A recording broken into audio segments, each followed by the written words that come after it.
वो संविधान आपको भारत 370 देता है, आपको एक अलग किस्म की सुविधाएं देता है। अचानक कोई सरकार आती है, छोटा स्टेट है जम्मू कश्मीर। हम सब जानते हैं कि संविधान में बदलाव के लिए या संविधान में संशोधन के लिए पूर्ण बहुमत और उससे भी ज्यादा मतों की जरूरत होती है। चंद सांसद हैं जम्मू कश्मीर के, विरोध की आवाज आती है, बावजूद इसके बदल दिया जाता है ये कहते हुए कि हम आपको विकास दे रहे हैं। कितना सहमत है? क्या वहां के लोगों से राय नहीं ली जानी चाहिए थी? लोग कहते हैं कि रेफरेंडम होना चाहिए, लोगों से चर्चाएं होनी चाहिए। विपक्षी दल ये मांग करते रहे कि हटाना ही है तो कम से कम वहां के लोगों से पूछा भी जाना चाहिए क्या। लेकिन संसद ने तो फैसला कर दिया ये कहीं कि बड़ा विकास होगा। आपको कहीं विकास नजर आता है क्या जम्मू कश्मीर? कुछ होते हुए जो पढ़े हों, जो देखे हों, जो सुने हों, जो समझो। और बिना धारा 370 हटाए क्या जम्मू कश्मीर में विकास संभव नहीं था?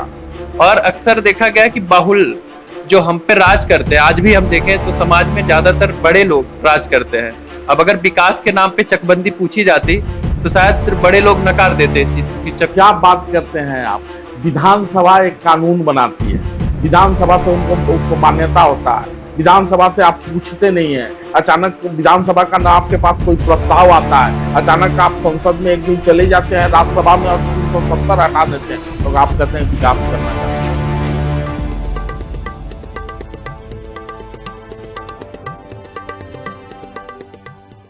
आदतन मंगरुआ हमेशा छात्रों के बीच होता है, होना चाहता है।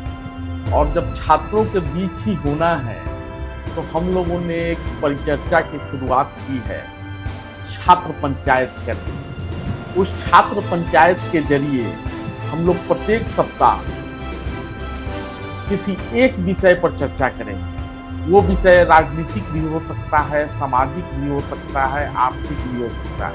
हमारे साथ जो साथी बैठे हुए हैं वो किसी न किसी प्रतियोगी परीक्षा की तैयारी करते हैं। ऐसे भी कहा गया है कि दिल्ली जाना है, प्रतियोगी परीक्षा की तैयारी करना है, कम से कम पीटी तो देना ही है। बिना पीटी दिए अगर आप चले जाते हैं तो स्वर्ग में यमराज भी आपकी अर्जी कबूल नहीं करेगा। तो ये सब प्रतियोगी परीक्षा के छात्र हैं, ज़्यादातर लोग सिविल सेवा की तैयारी करते हैं। और आज हमने परिचर्चा के लिए जो विषय रखा है, क्योंकि ये पहला परिचर्चा है, तो आज हमने जो परिचर्चा के लिए जो विषय रखा है वो है धारा 370, राष्ट्रीय एकीकरण, विकास और सर्वोच्च अदालत। तो हमारे साथ कुछ साथी हैं, बारी बारी से हम लोग चर्चा करेंगे। सब लोग जब अपने बात की शुरुआत करेंगे तो अपना नाम बताते हुए फिर दोनों तरफ एकदम गंभीर मुद्रा में लोग बैठे हुए हैं। ये टीवी चैनल की पत्रकारिता नहीं है, यहाँ अपनी बात रखी जाएगी, झूठा झूठी नहीं होगा, अपशब्द नहीं कहा जाएगा, क्योंकि ये सब प्रबुद्ध छात्र हैं तो अपनी बात रखेंगे। क्योंकि हमारे साथ महिलाएं भी हैं, महिलाएं क्या छात्राएं हैं, और कहा भी गया है कि वुमेन फर्स्ट। तो हम आकांक्षा की ओर चले चलते हैं। आकांक्षा, ये बताइए, जब से ये देश आजाद हुआ, आपने जब पढ़ाई की शुरुआत की होगी या उसके पहले भी किसी न किसी के मुख से सुना होगा कि कश्मीर, जम्मू कश्मीर भारत का अभिन्न अंग, अक्षुण्ण अंग है। तो फिर ये धारा 370 क्या है धारा 370, और जिसके हटाने पे इतनी सारी चर्चाएं हो रही है? धारा 370 में जम्मू कश्मीर को स्पेशल संविधान का प्रावधान था वहाँ पे, जो कि 5 अगस्त 2019 को हटा दिया गया, जिसकी वजह से काफ़ी चर्चाएं चल रही हैं। वहाँ के आम नागरिक ये कह रहे हैं कि हमारी विशेष अधिकार हमको मिले हुए थे वो कुछ कम हो गए हैं, और कुछ लोग खुश भी हैं कि उसकी वजह से देश के साथ जोड़ा गया है उसको, और विकास वहाँ पे अच्छे से हो रहा है। नहीं, एक छात्र के नाते, एक प्रतियोगी परीक्षा के छात्र के नाते आप क्या सोचती हैं वो ज़्यादा महत्वपूर्ण है? मुझे तो ऐसा लग रहा है कि वहाँ पे विकास के कार्य को बढ़ाया गया है, काफ़ी जगहों पे विकास हो रहा है। अभी जैसे मामला सुप्रीम कोर्ट में भी गया है, सुप्रीम कोर्ट को कहा जाता है गार्जियन ऑफ द कॉन्स्टिट्यूशन, वो भी देख रही है इस मामले को, बाकी क्या रिजल्ट आता है वो हम सब देखेंगे फिर। अंकित सुप्रीम कोर्ट में गया है मामला, जैसा आकांक्षा कर रही, लेकिन संसद ने तो फैसला कर दिया ये करेंगे बड़ा विकास होगा। आपको कहीं विकास नजर आता है क्या जम्मू कश्मीर में कुछ होते हुए, जो पढ़े हों, जो देखे हों, जो सुने हों, जो समझो? और बिना धारा 370 हटाए क्या जम्मू कश्मीर में विकास संभव नहीं था? किसी भी राज्य में सर, किसी भी राज्य में इन्वेस्टमेंट तभी आता है जब वो राज्य स्थिर है, और जम्मू कश्मीर के मामले में सभी जानते हैं कि वो किस तरह से अस्थिर है, चाहे वो सीमा पार द्वारा फैलाए जा रहे आतंकवाद हो या वहाँ के नागरिकों का असंतोष हो। और असंतोष के कारण जो समस्याएं उत्पन्न होती हैं उस समस्या से जूझ रहा था जम्मू कश्मीर। अभी जैसा कि हालिया रिपोर्ट में, योगी जी की रिपोर्ट में, योगी जी का जो राज्य है उत्तर प्रदेश, वहाँ पे डेवलपमेंट इन्वेस्टमेंट बहुत ज़्यादा आ रही है, और उसका एक ही कारण है, वहाँ पे लोगों को, जो इन्वेस्टर हैं, उनको राजनीतिक स्थिरता दिखने लगी, क्योंकि उसके पहले एक सरकार बदलती थी, फिर दूसरी बदलती थी, वो वहाँ पे राजनीतिक मुद्दा है। और कश्मीर का मुद्दा बिल्कुल डिफरेंट है, क्योंकि वहाँ मुद्दा जो है वो है मिलिटेंसी का, आतंकवाद का।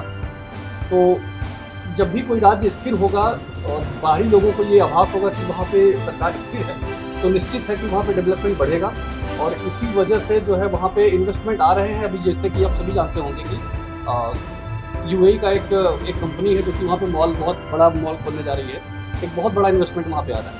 तो लोगों को जब डर कम होगा तो जाहिर सी बात है कि वहाँ इन्वेस्टमेंट बढ़ेगा। डर कम होगा तो इन्वेस्टमेंट बढ़ेगा। आपको कोई अधिकार दिया जाता है, आज़ादी के बाद जो संविधान बनता है वो संविधान आपको धारा 370 देता है, आपको एक अलग किस्म की सुविधाएं देता है। अचानक कोई सरकार आती है, छोटा स्टेट है जम्मू कश्मीर, हम सब जानते हैं कि संविधान में बदलाव के लिए या संविधान में संशोधन के लिए पूर्ण बहुमत और उससे भी ज़्यादा मतों की जरूरत है। चंद सांसद हैं जम्मू कश्मीर के, विरोध की आवाज आती है, बावजूद इसके बदल दिया जाता है ये कहते हुए कि हम आपको विकास दे रहे हैं। कितना सहमत है? क्या वहाँ के लोगों से राय नहीं ली जानी चाहिए? इसमें लोग कहते हैं कि रेफरेंडम होना चाहिए, लोगों से चर्चाएं होनी चाहिए। विपक्षी दल ये मांग करते रहे कि हटाना ही है तो कम से कम वहाँ के लोगों से पूछा भी जाना चाहिए। क्या समझते हैं आप, क्या मानते हैं? सर, जब विकास की बात हो तो हमेशा जनता की राय ही ठीक नहीं होती है। इसके लिए सरकार की पॉलिसी होती है जिसको कठोर तरीके से भी लागू करने के लिए, अगर विकास चाहिए तो कठोर तरीके से भी लागू किया जा सकता है। संसद की बात रही, अगर ये आप जिस साथ कह रहे हैं कि 370 हटाया गया, तो इस आर्टिकल 369 से 392 तक सभी प्रावधान अस्थायी है, जैसे भारत की संसद में। उसके तहत 370 और 371 के तहत विशेष प्रावधान राज्यों को दिया गया। इसमें से 370 के तहत जम्मू कश्मीर को विशेष प्रावधान दिए। उसके साथ 35A जोड़ा गया, जिसमें वहाँ के नागरिकों को, स्थायी नागरिकों को कुछ विशेष प्रावधान दिया गया। साथ ही वहाँ विशेष प्रावधान दिया गया से क्या मतलब है? विशेष प्रावधान दिए गए, विशेष सुविधाएं दी गई। जी, विशेष सुविधाएं दी गई, और वहाँ की स्त्रियों को भी कुछ कठोर प्रावधान किए गए थे ताकि वहाँ के लोग शादी बाहर न कर पाएँ।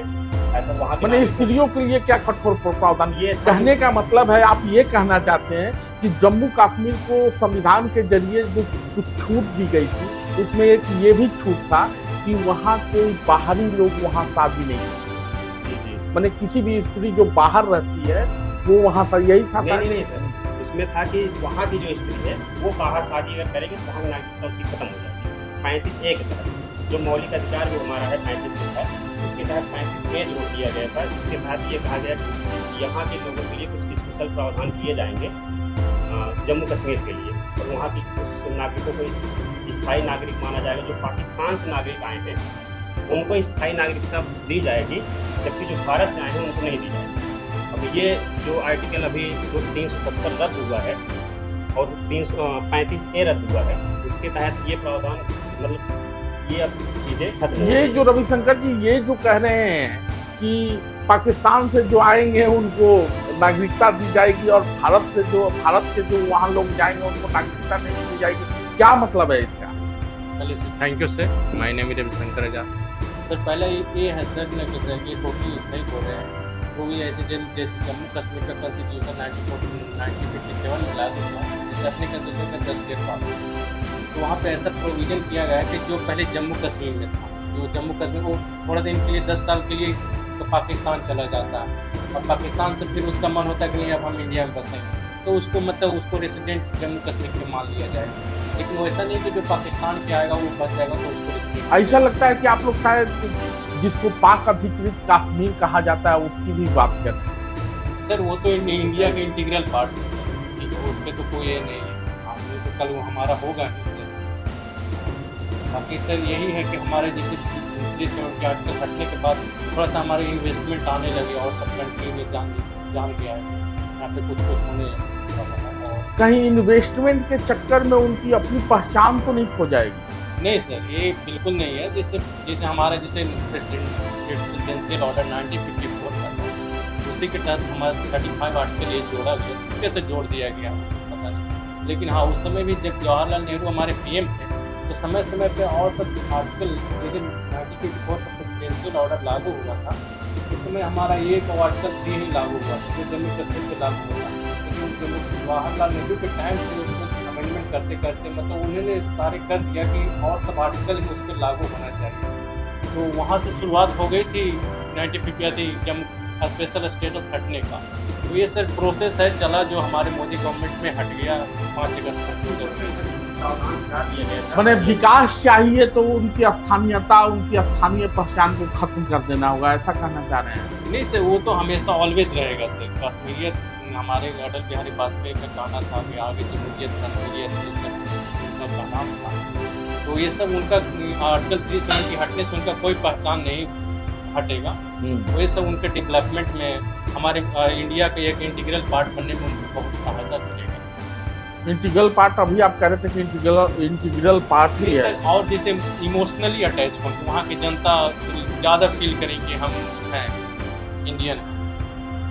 जरा आप अपना नाम भी बताइएगा और ये बताइएगा कि कहीं आप साजिश तो नहीं कर रहे हैं जनांकीति को बदलने का, क्योंकि आप जानते हैं कि जम्मू कश्मीर मुस्लिम बहुल क्षेत्र है और वहाँ आप शेष भारत को वहाँ बसा के जनांकीति बदलने की कोशिश तो नहीं कर रहे हैं? नहीं सर, जनांकीति कैसे बदलेगा? वहाँ के बाहुल्य तो मुस्लिम ही है और पहले से भी रहे हैं। धीरे धीरे वो मुस्लिम बहुलता वहाँ पहले से, और कोई कश्मीरियत मुद्दा अंक का नहीं, जनसंख्या नहीं बदलनी है वहाँ मुस्लिमों की। वहाँ क्या है कि उनके कल्चर को तो बनाना ही, जैसे हम कई देर से सुन रहे हैं कि विकास से किसी की पहचान खत्म हो जाती है, तो कहाँ हम जैसे बिहार के हैं, यूपी के हैं, महाराष्ट्र के हैं, आज तक विकास हो ही रहा है। तो विकास में तो कभी हमने नहीं देखा कि कोई अपनी भाषा खो दिया हो, कल्चर खो दिया। हाँ, हमने नए कल्चर सीखे हैं, उसी कल्चर में अपने आप को ढाल लिया और उसमें अपने कल्चर को जोड़ के तभी हम अपने आप को महान भी कहते हैं, क्योंकि बहुत लोग हमारे इतिहास में ही आए और भारत में आए, भारत के कल्चर से जुड़ गए। तो हमें कश्मीर के लोगों को जोड़ना है। हाँ, एक भ्रम फैलाया जाएगा क्योंकि कश्मीर में इतने पढ़े लिखे लोग तो उस समय पहले पढ़े लिखे लोग थे, फिर बाद में वहाँ शिक्षा ही खत्म की गई है। और अक्सर देखा गया कि बाहुल जो हम पे राज करते हैं, आज भी हम देखें तो समाज में ज़्यादातर बड़े लोग राज करते हैं। अब अगर विकास के नाम पे चकबंदी पूछी जाती तो शायद बड़े लोग नकार देते इस चीज़ की। क्या बात करते हैं आप? विधानसभा एक कानून बनाती है, विधानसभा से उसको मान्यता होता है, विधानसभा से आप पूछते नहीं हैं। अचानक विधानसभा का ना आपके पास कोई प्रस्ताव आता है, अचानक आप संसद में एक दिन चले जाते हैं राज्यसभा में और 370 हटा देते हैं और आप कहते हैं विकास करना चाहते हैं। भरमाए गए थे वो लोग, अगर उनसे पूछते तो शायद वो मना करते, क्योंकि पहली बार जब कुछ अच्छा किया जाता है, जनता को इतनी पहचान तो होती नहीं नॉर्मल। अच्छा, जनता को लोकतंत्र में आप जनता को मूर्ख मानते हैं? नहीं, जनता को मूर्ख नहीं माना जाता, पर कुछ लोग जनता को अपने उंगलियों पे चलाना जरूर चाहते हैं। तो ऐसे वहाँ के नेताओं, तो यहाँ तो दिख रहा है कि आप ही उंगलियों पे चलाना चाहते हैं, आप ही बहुमत के आधार पे चलाना चाहते हैं। वहाँ के कुछ सांसद हैं, आप संसद में आपको बहुमत है, आप जबरदस्ती उनका अधिकार छीने और कहते हैं कि जनता मूर्ख है। नहीं, मंशा सरकार की वो लोग ऐसा बताते हैं, पर सरकार जरूर अपने आप को विकास में लाना चाहेगी। जब आप देश से कट गए, किसकी सरकार की बात कर रहे हैं? कौन सी सरकार? सरकार तो सबकी है, पूछा तो जाना चाहिए। नहीं, जैसे भारत सरकार चाहती थी कि वो कश्मीर भारत से जुड़े और वो कह पाए कि हम भारत के देश है, जैसे 1949 कश्मीरियों ने कहा कि हम भारत से नहीं जुड़े हैं। नहीं, वो भारत से जुड़े हैं पर देश अलग हुआ अलग परिस्थितियों में। अलग तो हम हिंदू मुसलमान के नाम पे हो गए। आप साफ साफ क्यों नहीं कहते कि आप विधानसभा का गणित बदलना चाहते हैं? नहीं, विधानसभा का गणित तो पहले से ही बदला हुआ था। जैसे वहाँ पीओके अधिकृत कश्मीर को हम लोग अपना हिस्सा मानते हैं और पाकिस्तान पीओके देना भी नहीं चाहता, क्योंकि और वो नहीं बताया गया अपना हिस्सा भी मानना चाहते हैं और आपको किसी से मांगना भी है। नहीं, हम उन्हें समझा सकते थे, एक बेहतर तरीका हो सकता था, लेकिन क्या करे, सरकार समझाने में तभी तो समझा सकती है जब अपनी बात पहुंचाए। वहाँ के नेता तो एक अलग से कानून ही बना दिया कि हम अलग से ड्राफ्ट कर सकते हैं अपने कानून को, हमारा कानून ये है। भारत सरकार हम पे गलत थोपना चाहती है। जब जनता को हमने गलत शिक्षा पहले ही दे दी 60 सालों में, तो वहाँ की जनता ये मानने में, जैसे हम जैसे सिखाते जाते बच्चा वैसे कल्चरली अडॉप्ट करता जाता है। वहाँ के लोगों ने माना कि हम मुसलमान हैं, मुसलमान के नाम पे उन्हें बलगलाया जाता था, क्योंकि देश अलग परिस्थिति में अलग हुआ। पाकिस्तान ने बताना चाहता था हम आपके हक में हैं, राजा तो वहाँ के हिंदू ही थे और चाहते तो। रविशंकर जी, ये जब चर्चा कर रहे हैं तो ये भूल जा रहे हैं कि जम्मू कश्मीर भी, जम्मू भी है और लद्दाख भी है। उन दोनों का अधिकार आपने क्यों छीना? सर सबसे पहले तो ये है सर, आपका एक पिछले क्वेश्चन का आंसर देना चाहूँगा सर, कि जैसे उस समय हमारे, जब आप कह रहे हैं कि उस विधानसभा से खेले गए, जैसे हमारा जैसे सरकार कैसे बनती है, जब तक हमारे एब्सोल्यूट मेजोरिटी रहती है तभी की सरकार बनती है। जब उस समय हमारा किसी पार्टी के पास जिसके पास ज़्यादा सांसद रूप है, एमएलए हैं, तो उसके पास किसी के पास था ही नहीं। जैसे बीजेपी था, पीडीपी था और एनसीएफ, नेशनल कॉन्फ्रेंस पार्टी, किसी के पास उतना नंबर नहीं थे तो उन लोग पार्टी नहीं बनाया। बीजेपी ने अपना ये तोड़ लिया सर। तो वहाँ से तो जब राज्यपाल ने हमारा लिखा कि यहाँ की कॉन्स्टिट्यूशनल मशीनरी अब खराब हो गई है, यहाँ से राज्यपाल शासन लगाना चाहिए, ठीक है सर, तो वहाँ पे राज्यपाल शासन हो गया। मैंने जहाँ जहाँ स्थिति खराब होगी, अभी मणिपुर में स्थिति खराब है तो वहाँ जो क्या नाम उनको पावर मिला होगा, उनको जो शक्ति मिली होगी, आप छीन लेंगे? नहीं सर, देखिए आप कहने का मतलब ये है कि हम कॉन्स्टिट्यूशन आर्टिकल 356 के तहत हम प्रेसिडेंट ऑर्डर लगाते हैं, ठीक है, कहने का मतलब राष्ट्रपति शासन लगाते हैं। लेकिन जम्मू में ऐसा रूल नहीं था। जम्मू में ये था कि आर्टिकल 92 के तहत जम्मू का अपना कॉन्स्टिट्यूशन है, उसके तहत आगे 6 महीना का हमारा राज्यपाल शासन लगेगा, ठीक है।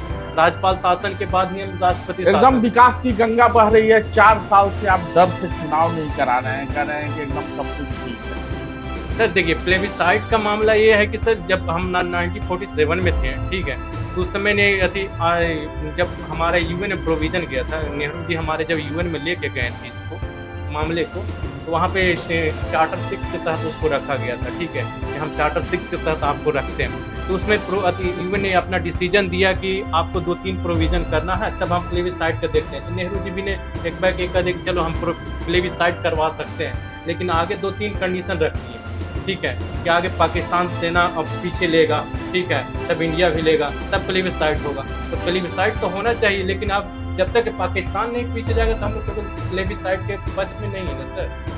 ये प्लेबिसाइट क्या कहना चाह रहे हैं, मैं समझ नहीं पाया। सर प्लेबिसाइट मतलब वही जनमत संग्रह सर, ठीक है, जनमत संग्रह मतलब लोगों जिसे मैंने चुनाव के द्वारा जनमत संग्रह नहीं होता, जो कि आप करा नहीं रहे हैं 4 साल से। नहीं सर, आप वो ये है, जैसे हमारा थोड़ा सा हम बैक में ले जाना चाहते हैं सर हिस्ट्री में। जैसे जूनागढ़ का प्रोविजन, जूनागढ़ इंडिया में कैसे इंटीग्रेशन, जैसे जूनागढ़ जैसे हमारे गुजरात में है, गुजरात में वहाँ पे लगभग 90% हमारी जनसंख्या थे, हिंदू थे, लेकिन वहाँ के जो शासक थे, वहाँ के राजा थे, मोहब्बत खान, वो पाकिस्तान में डायरेक्ट एडमिनिस्ट्रेशन करने के लिए मान गए, ठीक है।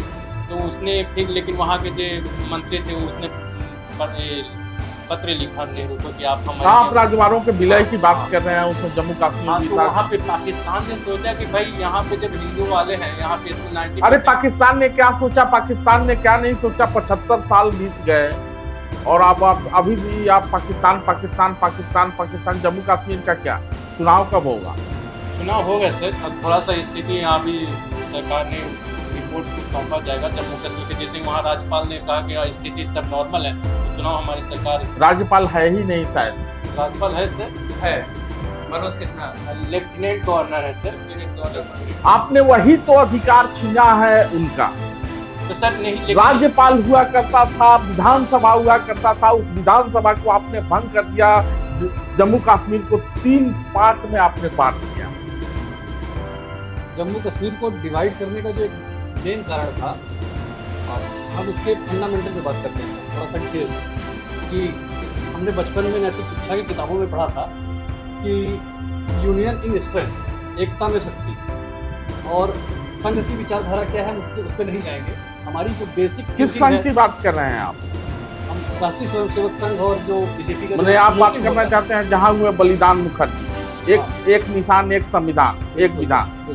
हम उस पर नहीं जाकर हम अपनी बेसिक सोच पे बात कर रहे हैं कि जो यूनियन स्ट्रेंथ की बात की जाती है, एकता में शक्ति की बात, तो हमें सिखाया जाता है कि जब हम एकजुट रहेंगे तो हम ताकतवर रहेंगे। तो देश को अखंड रखने का जो मोटिव है यही है कि हमारा भारत जितना बड़ा होगा, जितना एक विचारधारा का होगा, उतना हम मजबूत होंगे। तो कश्मीर को जो भारत का इंटीग्रल अखंड भारत माना जाता है, अखंड भारत का हिस्सा माना जाता है, उसका मेन मुद्दा यही है कि कश्मीर जो है, कश्मीर का इतिहास देखेंगे तो कश्मीर जो है भारत का हमेशा से, भारत के धर्म का जो है ऋषि कश्यप के ज़माने से जो कश्मीर भारत का हिस्सा रहा है। हाँ, वहाँ डेमोग्राफी बाद में चेंज हुई है, मुसलमान वहाँ आज हैं, और जो कहते हैं कि विकास जो है पहचान कहीं नहीं खो रहा है, तो उस पर मैं कहना चाहूँगा कि तमिल जो है भारत का हिस्सा है, उसके पास कोई स्पेशल प्रोविज़न नहीं है तमिलनाडु, लेकिन आज तमिलियत की पहचान जो है, तमिल लोग जो हैं उनका पूरी दुनिया में, तो वो ख़त्म नहीं होता विकास के आने से और ये सब चीज़ों से। स्पेशल प्रावधान मतलब कि एक आप विशेष धर्म के नाम पे अलग पहचान मांगने की बात करेंगे तो भारत की हजारों टुकड़े होंगे जिसमें हम एकजुट नहीं रह पाएंगे। कश्मीर को लेकर जो इंटरनेशनल प्रोपेगेंडा था कि पाकिस्तान पाकिस्तान पाकिस्तान, छवि छवि छवि, कुछ बदला है? जो ये कह रही हैं कि वास्तव में अब 370 हटने से वहाँ शेष भारत के साथ एकाकार हो गया है, और उस प्रोपेगेंडा को काटने में मदद मिली है जो कि पाकिस्तान फैलाता था। सरकार कोशिश कर रही है और बदला भी है। अभी जम्मू कश्मीर में बहुत सारे डरते हैं, पाकिस्तान यही तो कहता ही था कि वहाँ क्यों कुछ ऑर्गेनाइज हो रहा है, विदेश के लोग आए देखे, तो भारत सरकार खुद ही ऑर्गेनाइज करके कह दी आइए जम्मू कश्मीर में बैठिए, बहस करिए, देखिए कि जम्मू कश्मीर में क्या हो रहा है, हम विकास कर रहे हैं कि नहीं कर रहे हैं।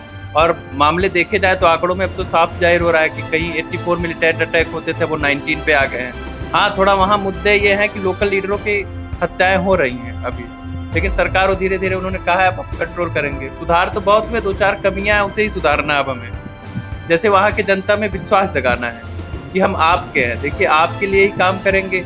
मुख्य धारा में जो मुख्य धारा बोला जाता है, मुख्य धारा हर आदमी का अलग अलग होता है। पहले तो वहाँ जैसे रोजगार का अवसर प्रदान करे लोगों के लिए, अब सरकार रोजगार दे भी रही है, पर ये होता है कि रोजगार भारत जैसे भारत की बेरोजगार की स्थिति बढ़ी है बेरोजगारी की, वैसे जम्मू कश्मीर की भी बढ़ेगी। लेकिन वहाँ लोग खेल में प्रतियोगिताओं में हमने देखा है IPL खेलने वाले जम्मू कश्मीर के बच्चे आ रहे हैं और वो अब जुड़ना चाहते हैं। कई लोग तो मैंने देखा कि पुलिस वगैरह की भर्ती में भी अब जुड़ रहे हैं भारत से और कहते हैं मिलिट्री में जाएंगे। अभी एक आतंकवादी के भाई से जुड़ रहा है, मतलब भारत के थे ही। भारत से जुड़ने का मतलब है कि जब वो अलग झंडे की मांग कर रहे हैं, मेरा अलग फ्लैग होगा और हमारी आइडेंटिटी को खत्म किया जाएगा, तो ये भारत सरकार विश्वास दिलाने में उन्हें कामयाब हो गई और पूरे विश्व को भी कि कश्मीर हमारा था। पाकिस्तान अभी इन्हें धर्म के नाम पे बहकाया जा रहा था।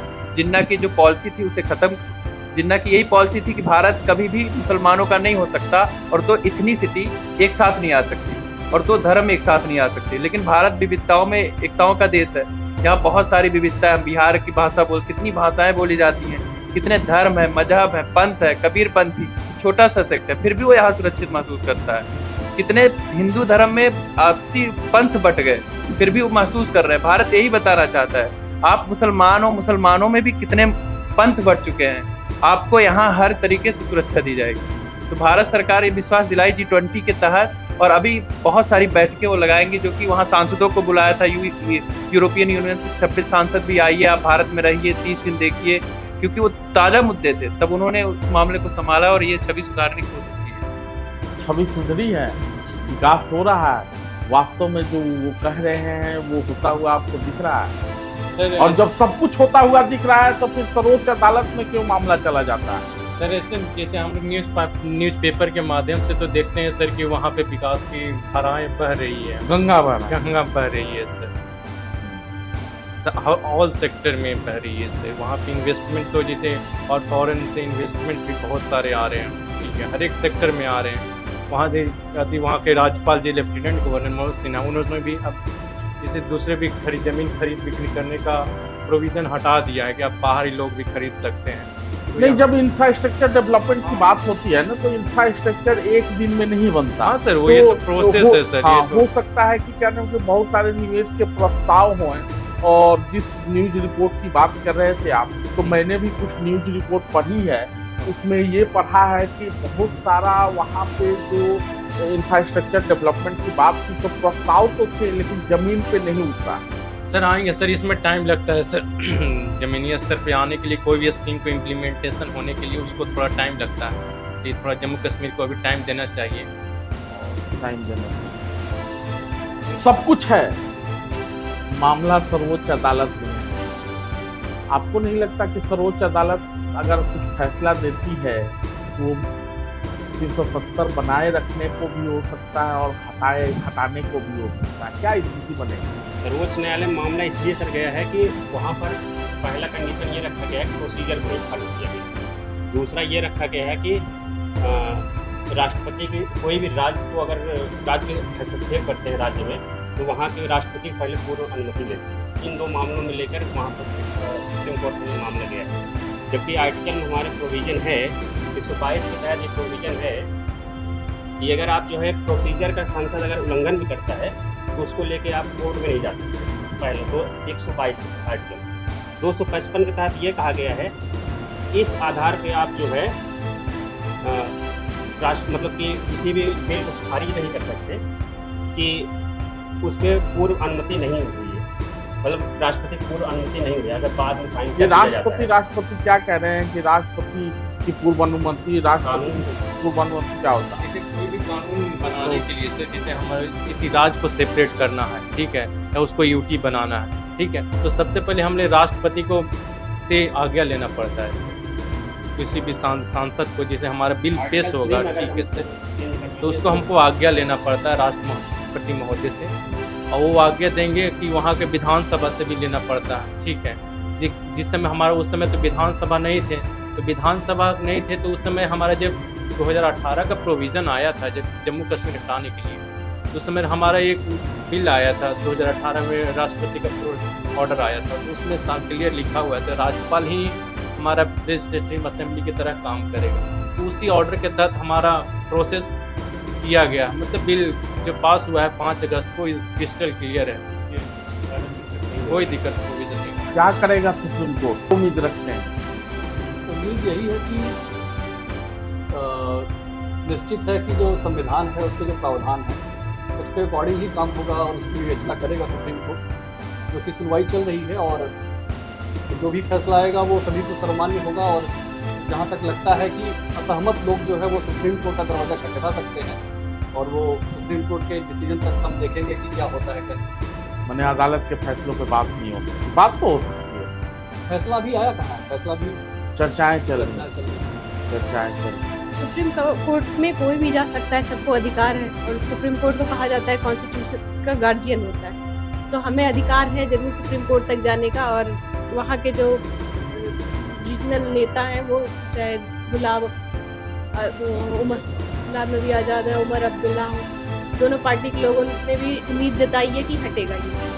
सुप्रीम कोर्ट अभी इसी सुनवाई कर रही है और जल्दी फैसला देगी। संसद में जो कश्मीर 370 को लेकर जो बहस हुआ था, वो आपने देखा था, कितनी तनातनी थी।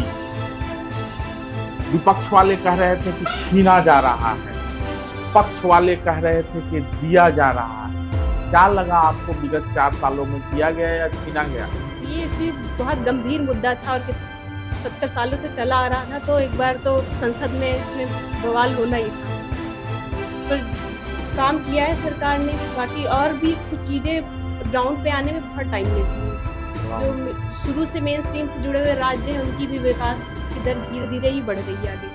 जम्मू कश्मीर में दिक्कतें ज़्यादा थी, तो ज़्यादा समय लेगा। एक चीज़ हम लोग चर्चा में बहुत मिस कर गए कि कोई भी चीज़ जो है ना, कोई भी राज्य, कोई भी चीज़ें जो बदलती है ना, वो स्थानीय स्तर पे बदलती है।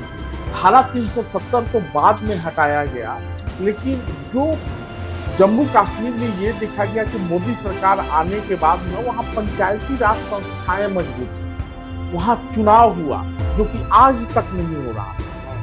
1989 में अमेंडमेंट कर दिया गया था, वहाँ की लोकल चुनाव होंगे, और लेकिन वो लोग नहीं करा रहे थे। अब मोदी सरकार आने के बाद हुआ भी, और गवर्नमेंट की जो देखा जाए तो मोदी सरकार की वहाँ हार भी हुई। वहाँ एक पार्टियां, विपक्षी पार्टियां सारी एक हो गई जो जम्मू कश्मीर की पार्टियां थी, और इसी बेसिस पे हुई कि कल्चरल एक हो गया, मतलब हमारा कल्चर एक है। सरकार के अब हम भारत सरकार से इसलिए लड़ रहे हैं कि हमारा कल्चर सेव करना है। तो ये गाड़ी इनकी पटरी से उतर गई है, जरा उस गाड़ी को पटरी पे लाइए। मैं पंचायती राज व्यवस्था की बात कर रहा हूँ, जहाँ पंचायती राज व्यवस्था के तहत वहाँ चुनाव हुआ था, और ये जो कह रहे हैं कि मोदी सरकार हार गई और ये हार गई, वो सब बात नहीं था। जो वहाँ की प्रमुख विपक्षी दल हैं, उन्होंने चुनाव लड़ने से इनकार कर दिया था, चुनाव में पार्टिसिपेशन से इनकार कर दिया था, जो कि पंचायत स्तर पे होता है, जिला परिषद स्तर पे होता है। लेकिन एक चीज देखने को मिला कि चुनाव बड़े साफ सुथरे ढंग से हुए और नए नए लड़के चुन के। Yes sir, yes. जैसे हमारे कॉन्स्टिट्यूशन में प्रोविजन है आर्टिकल 3 अमेंडमेंट हुआ था सर कि 73rd एंड 74th कि हर एक राज्य में अपना पंचायती राज व्यवस्था होना चाहिए, जो और सब राज्य में लगभग सुचारू रूप से ढंग से चल रही है सर। तो जैसे मतलब हमारा आर्टिकल जब 370 खत्म हो गया सर, तो उसके बाद में गवर्नमेंट ने चुनाव करवाया, पंचायती राज पे करवाया। उसमें से सारे नए नए लड़के जो कम उम्र के जो यंग है, वो यंग जनरेशन ने पार्टिसिपेट करना शुरू कर दिया। उन्होंने भारत को अपनापन लगा कि उन्होंने मानना शुरू कर दिया कि चलो अब खड़ा होते हैं, विकास साथ साथ विकास करते हैं। तो ये गुड है सर, गुड इनिशिएटिव है गवर्नमेंट का सर चुनाव करवाने का। आकांक्षा, बड़ी संख्या में पंचायती राज चुनाव के दौरान देखा गया कि बड़ी संख्या में महिलाएं भी चुन के आई, और ये भी देखा गया कि अभी तक जो स्थापित राजनीतिक परिवार या राजनीतिक दल हुआ करते थे, उससे भीतर नए नए लोग आए, और वो लोग ऐसे लोग थे जो कि शेष भारत से परिचित थे। कहीं दिल्ली विश्वविद्यालय में पढ़ाई कर रहे हैं, कहीं मुंबई के किसी फिल्म इंडस्ट्री में कुछ काम कर रहे हैं, लेकिन वहाँ जाके पंचायत चुनाव लड़ते हैं और उनको सफलता मिलती है। क्या उसका भी असर हुआ कि भारत सरकार ये सोच पाई कि नहीं, हम जब पंचायत का चुनाव करा सकते हैं, नए नए लीडरशिप को उभार सकते हैं, तो धारा 370 किया था। जब किसी भी जगह से नए युवा चुन के आते हैं तो वो अपने एरिया का विकास चाहते हैं, क्योंकि वो मेनली स्क्रीन से जुड़े हुए होते हैं, हर क्षेत्र में आगे बढ़ना चाहते हैं बहुत तेज़ी से। उनके पास एक विज़न होता है कि अच्छा काम करेंगे, तो वो कहीं ना कहीं ये देख के शायद वहाँ के लोकल लोगों को भी ये बता पाए कि हाँ, कहीं ना कहीं विकास थोड़ा बाधित हो रहा है अपना अलग संविधान होने की वजह से। तो शायद सरकार भी ये सोचने में मजबूर हुई कि हाँ, भी हटाना ज़रूरी हो गया है। अंकित, मैं जो कहना चाह रहा हूँ और मैं जो पूछना चाह रहा हूँ, बीच में एक सवाल भी आया था कि बड़ी संख्या में गाँव में जो स्थानीय लीडरशिप है उसको मारा जाना। स्वाभाविक है, जम्मू कश्मीर एक बदलाव की प्रक्रिया से गुजर रहा है, नई व्यवस्थाएं बनी। आपने भी सुना होगा कि बहुत सारे जो नए सरपंच चुने गए थे जम्मू कश्मीर में, उसमें बहुत सारे लोगों को मारा गया। क्या आतंकी डराना चाहते हैं और ये युवा डरने को तैयार नहीं है? देखिए, जो 370 हटने के बाद वहाँ पे पंचायती चुनाव जो है वो बंद हो गया था।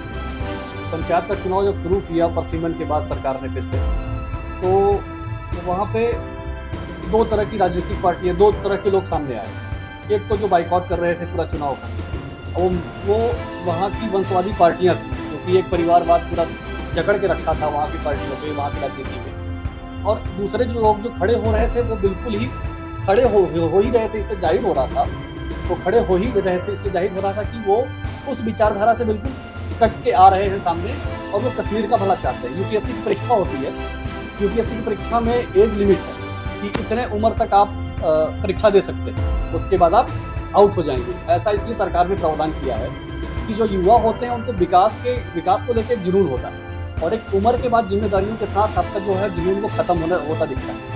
तो ठीक इसी तरह से जो है, जब युवा जो राजनीति में पार्टिसिपेट करेंगे, जाहिर सी बात है विकास प्रभावी होगा और तेज होगा। तो वहाँ पे जो खतरा था वो ये था कि जो लोग खड़े हो रहे थे वो ये एक बगावत टाइप की थी कि जो कश्मीर का जो अभी तक राजनीति चल रही थी उससे हट के था, तो उन पर खतरा स्वाभाविक। उसी लिए बहुत सारे लोग मार भी दिए गए, लेकिन उनका हौसला नहीं टूटा है। बिल्कुल नहीं टूटेगा नहीं, और वहाँ पे चल ही रहा है। किस तरह से अगर लोग डरेंगे तो आधे लोग छोड़ के भाग आए और भारत में कहीं रहने लगे। तो ऐसा है कि अंदर से कई सारे, जितना ही वहाँ पे असहमत लोग हैं, उतना ही भारत 1970 से हटने का जो समर्थन करने वाले लोग भी हैं। सहमति, असहमति और विसम्मति से लोकतंत्र चलता है। जम्मू कश्मीर में नए सूरज का आगाज हुआ है। धारा 370 हटाया गया है। हम लोग आज़ादी के अमृत महोत्सव वर्ष में हैं।